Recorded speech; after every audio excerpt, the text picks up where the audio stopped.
Newsells Park Stud has long been synonymous with the breeding, raising and consigning of the world's top racehorses, and now, under the ownership of Graham Smith-Bernal, the organisation looks to transfer that reputation into the world of winemaking. With over 100 acres set aside for the cultivation of English sparkling wine, Graham tells TDN all about the Newsells Park winery.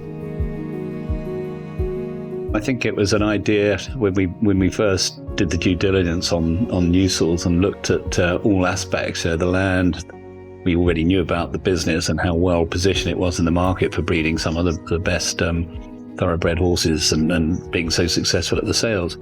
And one of the things we came across was that we're actually sitting on, of the 1,200 plus acres, 175 acres of south-facing short slopes, which is the perfect soil for growing grapes that go on to make sparkling wine.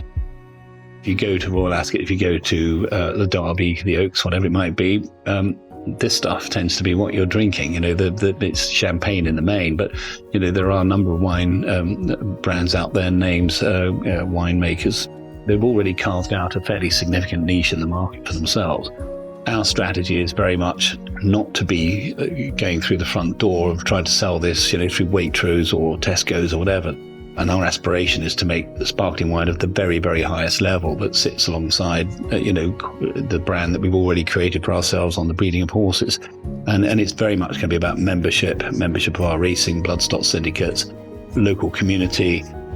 In the next, it'll be 4 or 5 years before we're able to make our own sparkling wine.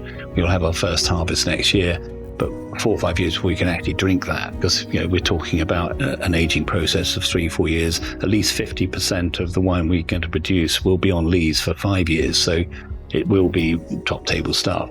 But in the interim, we're white labelling some of the very finest sparkling wine in the same way that Harrods or Bobby Nichols do. They don't have vineyards.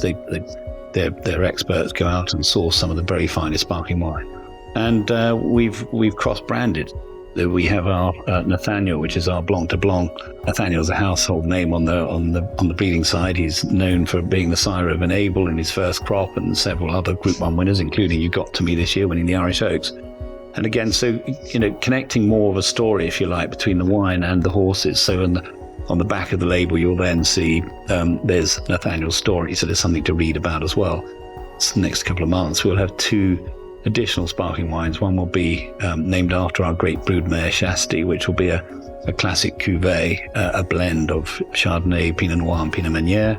And then we have a rosé coming as well in I think end of October, which is going to be named after our a fairly young broodmare, but she's been responsible. Our first foal won the Fillies Mile horse called Ilang Ilang, and that mare is rather amusingly called Shambolic, which I think you'll explain to the viewers here exactly what that association connection with sparkling wine is. When you come here as a member of our wine club, part of our racing fraternity, you're going to be participating in events, social events, seeing some of these beautiful horses, the foals in the spring, stallion parade, yearlings at this time of the year. And that's something you're not going to get when you're actually drinking any other sparkling wine. So that really is the vision, and it's looking for the cross-pollination points between what we already achieve at the top table with the breeding of the finest racehorses, with the aspiration to make the finest sparkling wine.